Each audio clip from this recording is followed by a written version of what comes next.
Hello everyone, welcome to a new wandering. I am by a noisy road at the moment, but I am here because just in plain sight something hides behind me. And it's this, the Agia Solomoni Catacombs. Let's go and see them. So that's where the main road is, and there it is. Down those steps is a rock-cut chamber believed to date back to the Hellenistic or early Christian times, from around 2 to the 4th century AD. Let's go. Okay, I'm very curious about it now. Now, let's see. I'll try and go bit by bit. This was originally part of a larger necropolis or tombs that were carved into the soft limestone that surrounds Paphos. And if you want to see a proper necropolis walk, then make sure to check out my video that I filmed at the tombs of the kings. Now, let's see what's in this chamber. There's a few icons of what is probably Saint Solomoni. I'll tell you about her in a sec. I just want to have a quick look around. I am seeing it for the first time, just like you are, if you've not been here.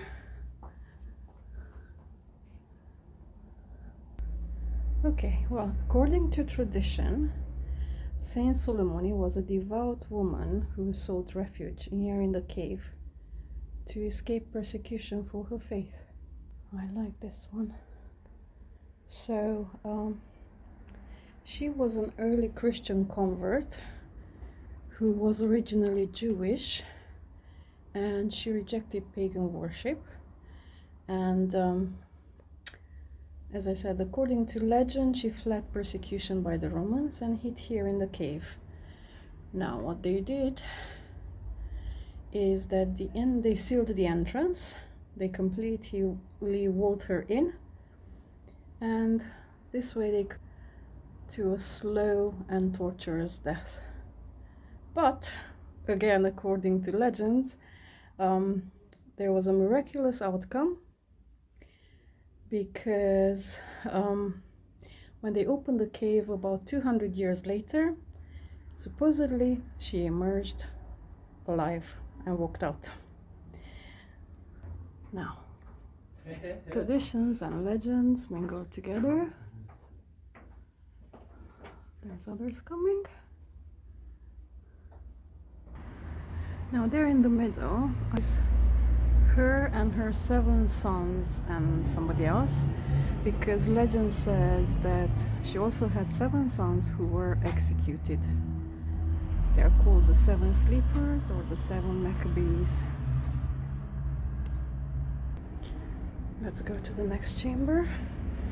Just need to, whoops, oh dear, bang my head. I was trying to pay attention to where I'm stepping, and that's that. Okay, so you can see that we were up there. There's more down here. Ooh, that's a deep one, but that's closed. We can't go down there. That's really deep.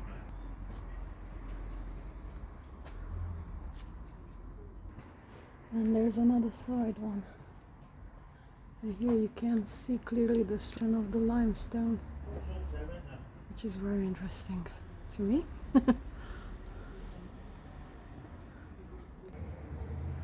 Ooh, that's a large one. Sorry, I'm just paying attention now really where I'm stepping. Let's have a look at it here as well. There's another chamber there which is closed. I'm gonna go back to the large one in a minute, but there's other visitors at the moment. Now, as you probably guessed, as you can see that there's still icons and candles and other things here. In later centuries it became a Christian chapel which is dedicated to her, and she is a figure that's venerated both in Eastern and Western traditions. frescoes inside, which were painted during the 12th century, but most of them are faded. Now, like it happens with these sort of sites, it had become to be considered to have protective and healing properties. Sorry, I'm just filming through the grate. And locals would sometimes come here to seek blessings for health. And other than praying and lighting candles, this is another thing that they do. Can you see this tree above us? It's the famous terebinth tree, or pistachio, or they call it tree or offerings. There is, I'll show you when I get back up more closer, but you can see it from here as well. There's loads and loads of cloths tied onto its branches, all asking for various prayers to be answered. Now, this is not really a normal Christian custom, but it is one of the mixing of the old folk ways and maybe early Christianity, when they were still mixing up things. But it lives on to today, as you can see. Like some of those have fallen off from the tree. Okay, I'll try and go back in the big chamber that now the other people have gone. Okay, I am in. You can probably hear the echo. I'm paying attention to where I'm stepping because I can see like massive spider webs. Look at that, I feel like I'm in some sort of movie. What else? Well, I also read that there was a little spring here somewhere, which obviously they considered it sacred, and they would come and take water and all that, again for healing. You can see remnants of candles. Wow. But I've not heard any trickle of the spring, and I'm suspecting that it's dried up, just as all the rivers in Cyprus have, because it's really, really dry. It's the 3rd year in a row of drought. I might have said that before, but I am, worried about them. They're managing, but obviously water is a luxury. There's little cubby holes. I can't see any fresco remnants here. And supposedly somewhere you can also see like graffiti type things where 12th century crusaders who have visited would have signed their names. I don't know where to look for those. I've not spotted anything yet.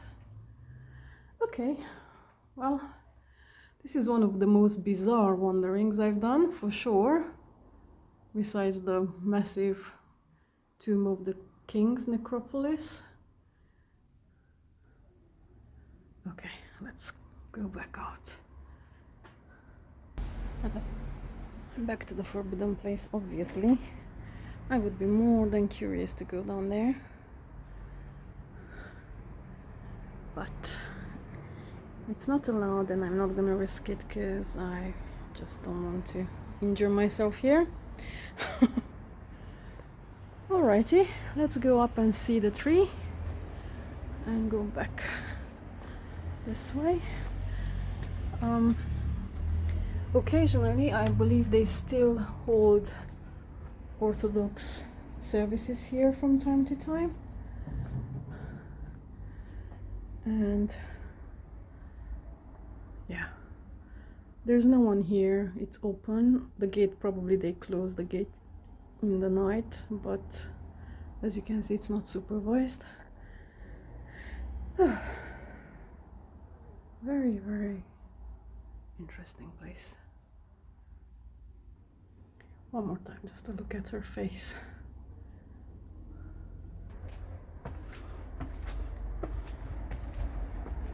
Okay, I am up at the tree. You can see people tie slivers of fabric. You can faintly see a prayer or a message. Others are handkerchiefs. There's loads all over.